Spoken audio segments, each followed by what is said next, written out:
Tony D and Little Joan with a screenwriter's rant on Frank and Penelope, rated R. For adult situations, strong violent content, sexual content, brief nudity, language throughout, sexual assault, and some drug use. Okay. Anyhow, Frank and Penelope is a cannibal horror movie. Smash like and subscribe. Thank you for smash liking and subscribing. Check out my books. Links in the description. Comedy Horror in South Jersey. It's the Pineys. Books 1 through 8. All available at Amazon.com. Kindle Unlimited is free for you if you have Kindle Unlimited. And I still get paid. They pay us by the page somehow, Joan. Somehow. Anyhow, this is Frankie, or Frank. And he is he's kind of a greaser. But this doesn't take place in greaser times. And he breaks up with this girl, or he has sex with this girl, and he ends up, here's Penelope, who he's in love with, and then they run off together. So then they meet Kevin Dillon, who is a sheriff or a deputy in the middle of nowhere. They end up at the Quicksilver Motel, where there's no fuel, which he firmly establishes in this trailer for some reason.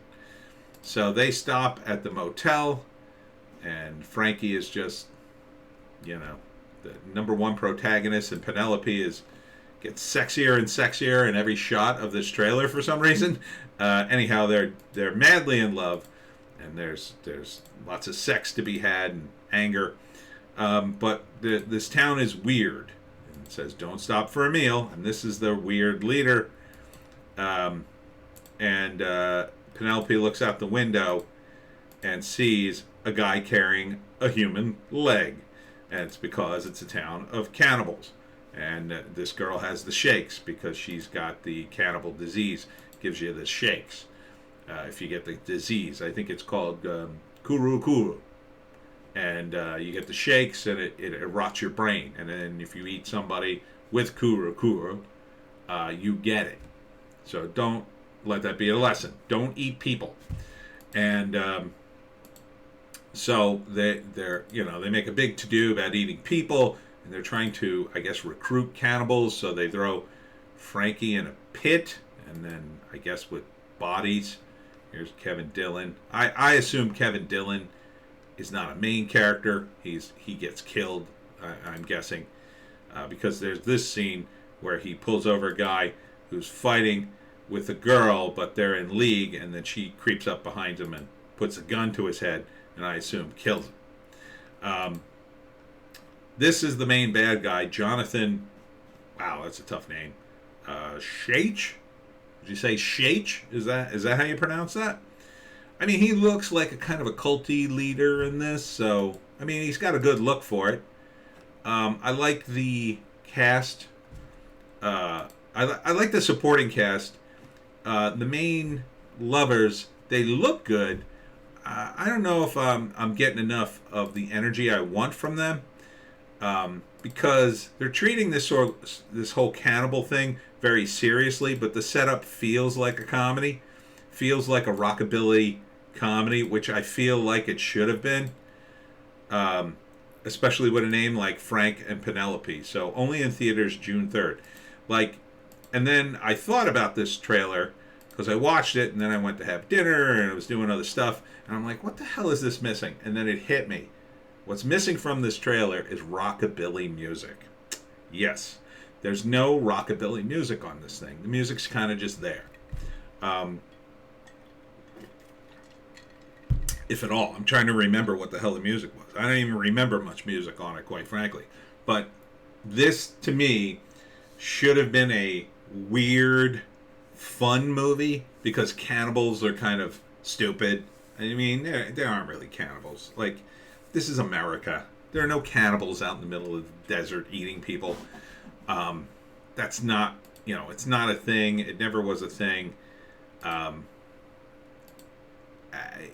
It should almost be a musical, really. I wouldn't want it to be a musical, but the rockabilly would go well with this. You got a desert setting. You got a guy who kind of looks like, he's kind of like kind of like a James Dean type, and then he's got a super hot girlfriend, and he's fighting the cannibals, and they clearly want to eat them. So I guess it's supposed to be a serious horror movie, but it doesn't feel serious. Like, they're presenting it seriously. You know, there's no rockabilly music, which would lighten it up a little bit. There's no funny lines, really. I'm not scared by this movie because I know there's really no cannibals. Okay? Like, The Hills Have Eyes, that was a little scarier because it was like they cast people who were like weird looking, right? They cast that guy with the bald guy with the sunken head. I met that guy once. He's a nice guy. Anyhow, he's got a weird look, right? He's a nice guy in the world, but in the movie, he's scary. So, there's nobody like that in this movie. They're all like actor-y looking people, nice looking people.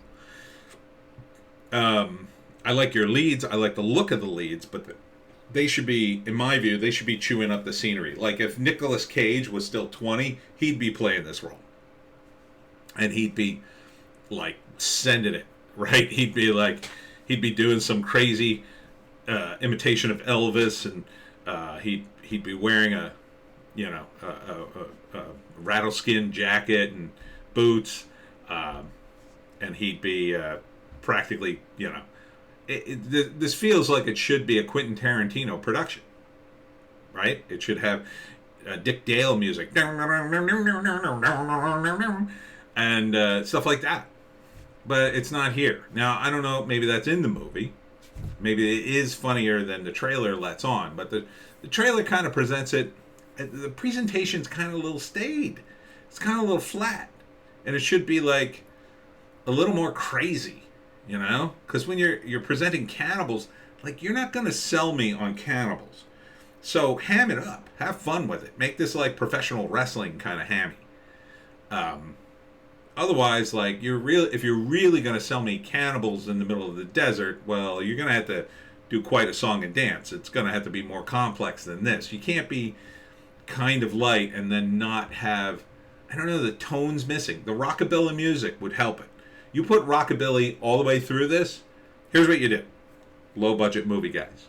You need a soundtrack for your movie.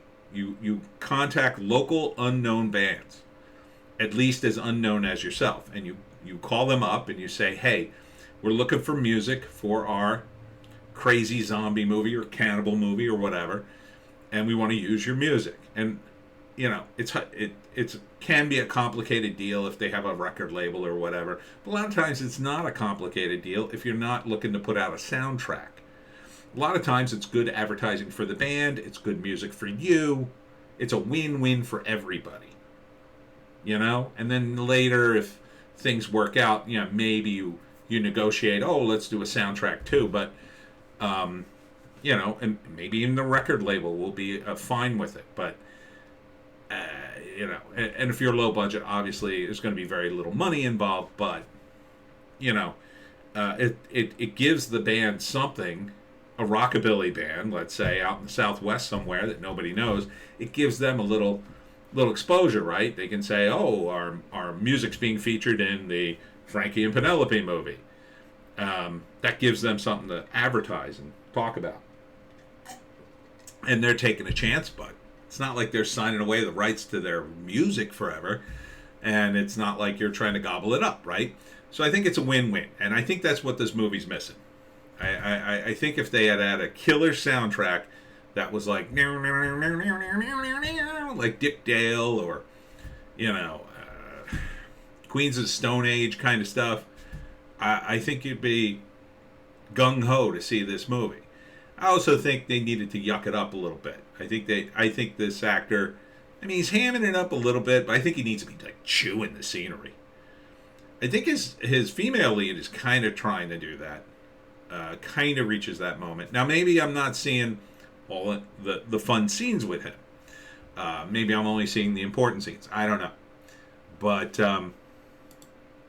even Kevin Dillon's got a little more energy in the brief scene here. But they are good looking, which is a huge plus. They got a good-looking car. I mean, there's a lot going for this movie. I mean, it's in my wheelhouse. I would see it. But, man, I just want a little comedy. I want a little dark comedy with this. And a little bit of rockabilly. That, to me, would be perfect. Or punk music. Punk music would work, too. You know, something with the tone of, like, Repo Man. Oh, yeah. Yeah, that's good stuff, Repo Man. Frank and Penelope, and you got this ampersand dripping with blood. I mean, that's a good look. That's a good logo. So get on that music, and I think it would up your game here considerable. And apparently this is going to be in theaters. I mean, good on you getting it distributed. Only in theaters June 3rd. I mean, go figure. I guess I'll keep an eye out. I'm a little on the fence. Would I see it? I don't know. So let's see. Let's see if there's any more info down here. Running from the law gets Frank and Penelope stuck in a much more dangerous struggle for survival from a cannibal family. Okay.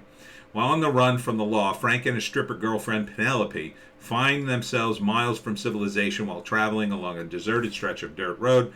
As darkness falls, they come upon a small motel and diner and decide to rest for the night. The next day, after robbing the diner, they suddenly become immersed in a hellish nightmare when the proprietor of the motel and diner, Chisos, a psychotic, cannibalistic Bible thumper, along with his sadistic family, take Frank and Penelope on the life and death journey where escape is just a heart-pounding breath away. It soon becomes apparent they are not the first to endure this, but these two will either get out together or go out together. Directed by Sean Patrick Flannery, starring Kevin Dillon.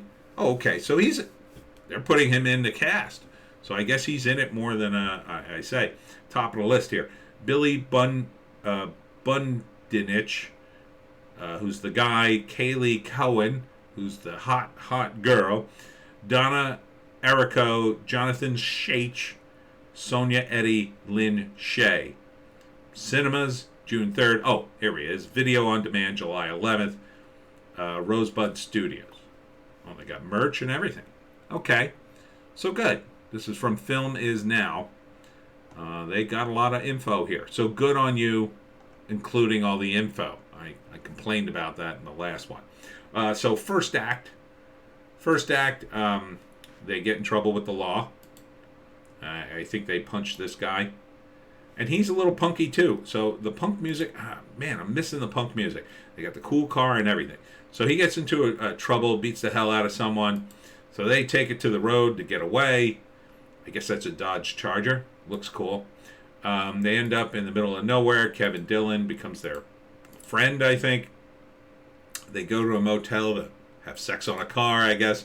And they decide to rob the diner, which I didn't get from the trailer. That's a little weird. But I guess they're broke, and it kind of gives the cannibalistic family a reason to kill them, I guess, and eat them. So the cannibal family capture them, and I guess they want to eat them or kill them or make them cannibals. I don't know. So, and this was a good scene. Penelope's like trapped, and he says, "Oh, you think Frank's coming back for you?" And she says, "You don't know Frank. Like, our love is great," and that kind of thing. She looks a little weird. I'm not sure why. Her face is odd to me. Okay, so she's a little weird.